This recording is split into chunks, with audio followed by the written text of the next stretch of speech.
Assalamualaikum warahmatullahi wabarakatuh.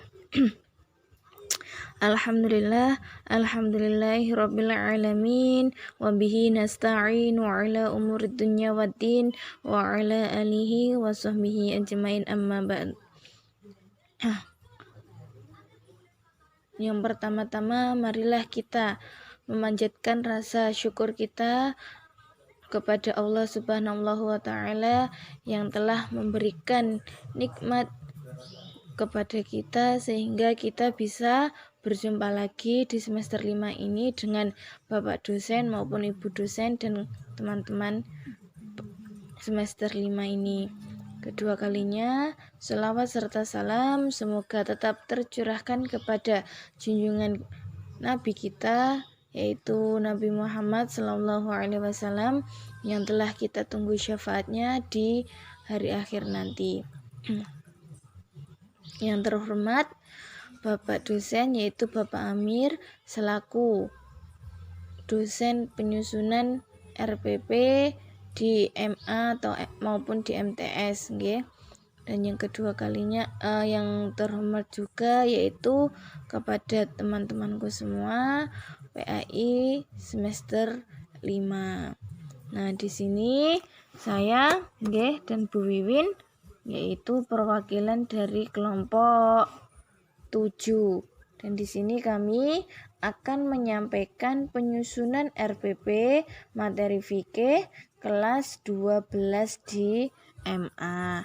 Gambarnya sebagai berikut. Nah, langsung saja nggih, seperti yang diterangkan di gambar ini, yaitu langkah-langkah menyusun RPP. Nah, dulu kita waktu masuk semester 4 kayaknya nggih sudah disampaikan sama Bapak dosen. Yang pertama itu langkah menyusun RPP. RPP yaitu rencana perangkat pembelajaran. Tentunya panjenengan sedanten sudah paham nggih. Lah ini langsung saja langsung menuju ke langkah-langkah menyusun RPP. Yang pertama yaitu mencantumkan identitas. Lah identitas itu seperti apa? Yang seperti di gambar utama waktu RPP itu yang tertera ada nama sekolah, mata pelajaran, kelas, semester, dan standar kompetensinya. Maksudnya standar kompetensinya atau SK itu terkait tentang materinya. Terus ada kompetensi dasar. Lah kompetensi dasar itu apa? Kompetensi dasar yaitu materinya. Misalkan fikih bab 1 yaitu tentang bab jenazah. Lah itu termasuk kompetensi dasar. Indikator dan alokasi waktu. Terus hal yang perlu diperhatikan adalah yang pertama, RPP boleh disusun untuk satu kompetensi dasar. Nah, berarti boleh nggih tidak hanya satu. Misalkan dalam silabus itu satu semesternya ada 6. Berarti kan itu ada KD, yaitu kemungkinan RPP juga ada 6 KD seperti itu. Nah, terus yang kedua, standar kompetensi. Terus kompetensi dasar dan indikator. Indikator tersebut dikutip dari silabus. Contohnya indikator yaitu yang siswa dapat menyebutkan, siswa dapat menyimpulkan, seperti itu dan lain sebagainya. Nah, terus di sini ada lagi penjelasan indikator merupakan. Nah, ini tadi nggih sebelumnya dari gambar yang pertama ada indikator. Pengertian indikator yaitu ciri perilaku bukti terukur yang dapat memberikan gambaran bahwa peserta didik telah mencapai kompetensi dasar. Lah, perlu diingat nggih, kompetensi dasar itu materi pokoknya. Misalkan itu tadi fikih, materi bab jenazah itu yang dinamakan kompetensi dasar. Terus yang kedua yaitu penanda pencapaian kompetensi dasar yang ditandai oleh perubahan perilaku yang dapat diukur yang mencakup sikap, pengetahuan dan keterampilan.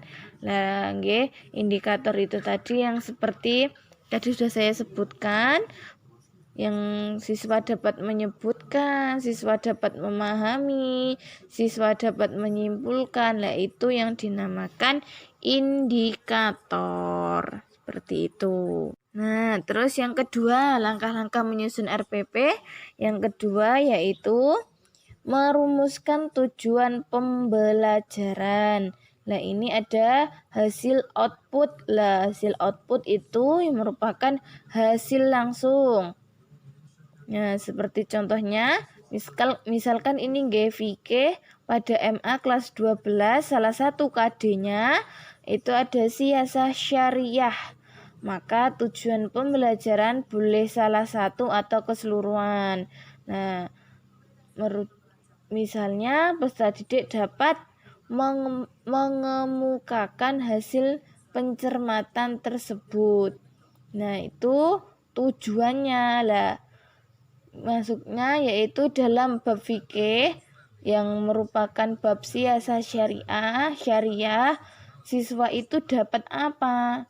Dapat materi itu apa? Nah, seperti itu. Makanya ini dapat misalnya peserta didik dapat mengemukakan hasil pencermatan tersebut.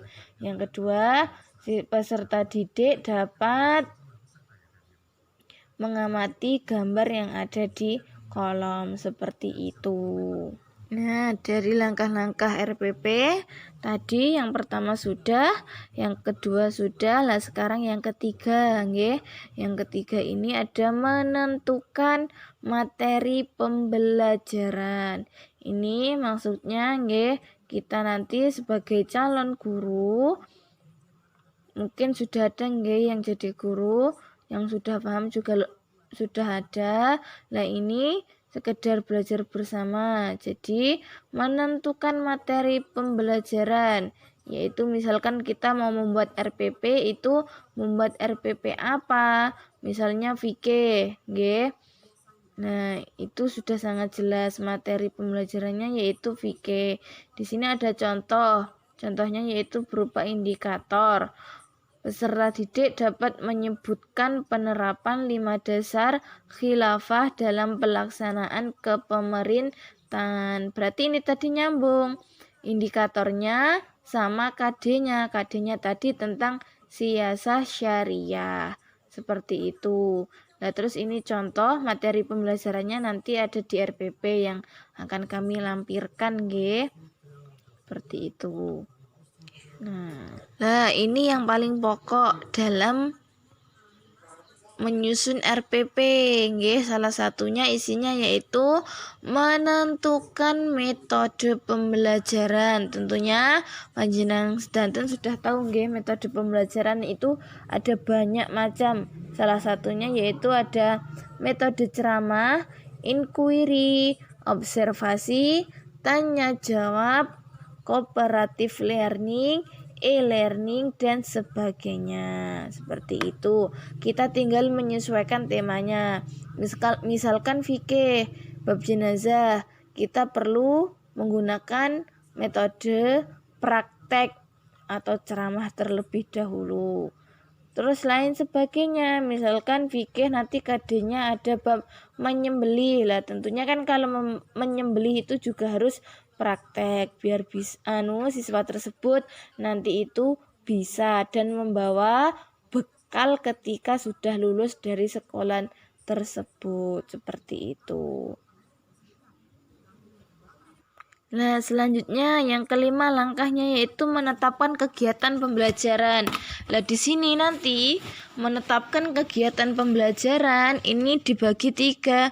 Yang pertama ada kegiatan pendahuluan, yang kedua kegiatan inti, dan yang kedua yang kegiatan inti, dan yang ketiga yaitu penutup. Nah, di sini ada yang pertama yaitu kegiatan pendahuluan. Nggih. Ini kegiatan pendahuluan ini dibuat selama misalkan waktunya itu 2 kali 1 jamnya 35, lah itu waktunya dibagi 3 itu tadi nggih, yang 10% dibuat untuk pendahuluan. Nah, di sini juga dijelaskan dalam kegiatan pendahuluan guru yaitu harus ngapain aja. Salah satunya nggih niki menyiapkan siswa secara psikis dan fisik untuk mengikuti proses pembelajaran. Yang kedua, mengajukan pertanyaan-pertanyaan yang mengaitkan pengetahuan sebelumnya dengan materi yang dipelajari. Berarti nggih, misalnya kita sebagai guru akan menyampaikan tentang KD hari ini bab jenazah lah. Yang kemarin apa itu KD-nya tentang bab sholat lah. Sebelum kita memulai pada bab jenazah, kita sebagai guru harus mengingatkan, menanyakan kemarin tentang bab sholat seperti itu agar siswa itu tidak lupa. Ini yang kedua yaitu yang kegiatan intinya. Lah kegiatan intinya ini dalam pembelajarannya. Oke, ini waktunya yang paling banyak yaitu 75%. Oke, lah sekarang kan RPP diganti menjadi 1 lembar. Jadi sangat singkat. Kalau dulu kan itu RPP bebas nggak ada ketentuan lembarannya. Masih dibagi seperti ada eksplorasi, elaborasi, dan konfirmasi. Nah, untuk yang RPP 1 lembar ini juga masih digunakan, tapi yaitu sangat singkat sekali, nggih. Nah, di sini dalam makalah kami sudah tercantum. Nah, seperti gambar ini, nggih, nanti bisa dibaca sendiri. Nah, salah satunya eksplorasi itu melibatkan siswa mencari informasi yang luas dan dalam tentang topik materi yang akan dipelajari dengan menerapkan prinsip alam.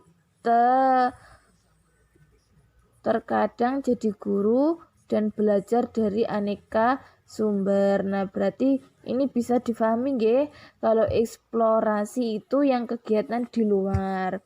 Contohnya dalam bab fikih yang di materi fikih misalnya kelas 12 yaitu ada tentang bab bab kebersihan, bab bersuci. Lah kita kan bisa menyuruh siswa kita untuk membersihkan najis atau kotoran yang di masjid. Lah itu kan termasuk yang di luar kelas atau termasuk salah satu eksplorasi seperti itu. Nah, terus yang kedua, yang tadi yang pertama eksplorasi, yang kedua elaborasi.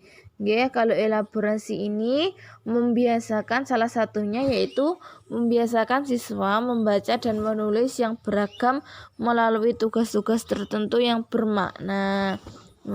Memfasilitasi siswa melalui pemberian tugas lah. Berarti kan kesimpulannya kalau elaborasi ini yang kegiatan di dalam kelas gitu nggih.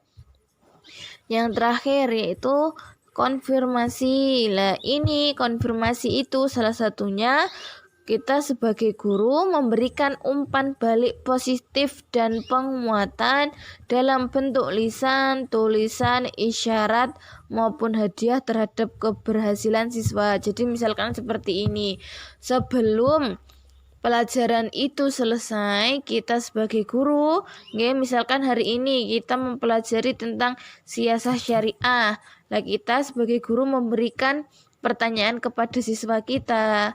Lah tugas syariah itu tadi apa? Seperti itu, pertanyaan-pertanyaan seperti itu.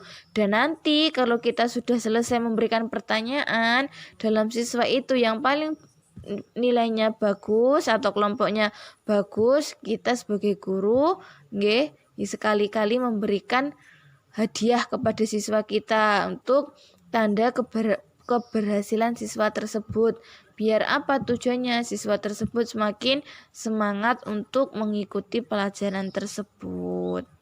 Nah, ini tadi yang terakhir kegiatan penutup. Nah, ini kegiatan penutup tentunya jenengan juga sampun paham sedanten nggih niki. Seperti napa waktu belajar kegiatan penutup niku bersama-sama dengan siswa nggih.